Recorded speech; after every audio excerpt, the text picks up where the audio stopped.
ସୁପ୍ରଭାତମ ନମ ନମ। କାହାଣୀଟିଏ ଶୁଣିବା। କାହାଣୀର ନାମ ପରସ୍ପର ସହଯୋଗ। ବହୁଦିନ ତଳର କଥା। ଦେବତା ଆଉ ଅସୁରମାନେ ନିଜ ନିଜ କାର୍ଯ୍ୟରେ ବ୍ୟସ୍ତ ଥିଲେ।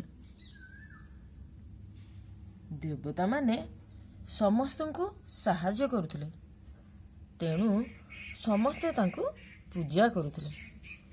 କିନ୍ତୁ ଅସୁରମାନେ ବହୁତ ଦୁଷ୍ଟ ଥିଲେ, ସମସ୍ତଙ୍କୁ ହଇରାଣ କରୁଥିଲେ। କେହି ସେମାନଙ୍କୁ ପୂଜା କରୁନଥିଲେ। ଏଥିପାଇଁ ସେମାନଙ୍କ ମଧ୍ୟରେ କଳି ଲାଗି ରହୁଥିଲା। ଦିନେ ଅସୁରମାନେ ସୃଷ୍ଟିକର୍ତ୍ତା ବ୍ରହ୍ମାଙ୍କ ପାଖରେ ଯାଇ ପହଞ୍ଚିଲେ। ଦେବତାମାନଙ୍କ ବିରୁଦ୍ଧରେ କହିଲେ। ବ୍ରହ୍ମା କହିଲେ, ଏହା ତୁମମାନଙ୍କର ଭୁଲ ଧାରଣା। ପ୍ରକୃତରେ ତୁମମାନଙ୍କ ମଧ୍ୟରେ ପରସ୍ପର ସହଯୋଗ ଅଭାବ କାରଣରୁ ଏହିପରି ହେଉଛି। ବ୍ରହ୍ମା ଯେତେ ବୁଝେଇଲେ ବି ସେମାନେ ବୁଝିଲେ ନାହିଁ। ଅସୁରମାନେ ବ୍ରହ୍ମାକୁ ଗାଳି ଦେଇ ଫେରି ଆସିଲେ। ଏହାପରେ ବ୍ରହ୍ମା ଅସୁରମାନଙ୍କୁ ଉଚିତ ଶିକ୍ଷା ଦେବା ପାଇଁ ଏକ ଉପାୟ ବାହାର କଲେ। ସେ କହିଲେ, ଆଜି ମୋ ତରଫରୁ ଏକ ଭୋଜିର ଆୟୋଜନ କରାଯିବ। ସମସ୍ତ ଦେବତା ଓ ଅସୁର ଏହି ଭୋଜି ଖାଇପାରିବେ। ସମସ୍ତେ ଆସି ପହଞ୍ଚିଲେ। ଏହି ସମୟରେ ବ୍ରହ୍ମା ଭୋଜି ଖାଇବାର ନିୟମ କହିଲେ।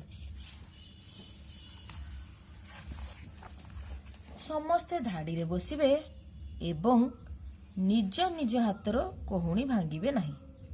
ହାତ ସିଧା ରଖି କ୍ଷୀରି ଖାଇବେ। ଅସୁରମାନେ ବଡ଼ ଅସୁବିଧାରେ ପଡ଼ିଲେ। କହୁଣି ବଙ୍କା ନ କରି ହାତରେ କ୍ଷୀରିକୁ ଉପରକୁ ନେଇ ପାଟିକୁ ପକାଇଲେ। କ୍ଷୀରି ତଳେ ପଡ଼ିଲା, କିନ୍ତୁ ପାଟି ଭିତରକୁ ଗଲା ନାହିଁ। ସେମାନେ ଭୋକରେ ରହିଲେ। କିନ୍ତୁ ଦେବତାମାନେ ଧାଡ଼ି କରି ମୁହାଁମୁହିଁ ହୋଇ ବସିଲେ। ଯାହା ଆଗରେ ଯିଏ ବସିଲେ ସିଏ ତାଙ୍କୁ ହାତ ସିଧା କରି ଖୁଆଇଲେ। ସେମାନେ ଖୁସିରେ କ୍ଷୀରି ଖାଇଦେଲେ।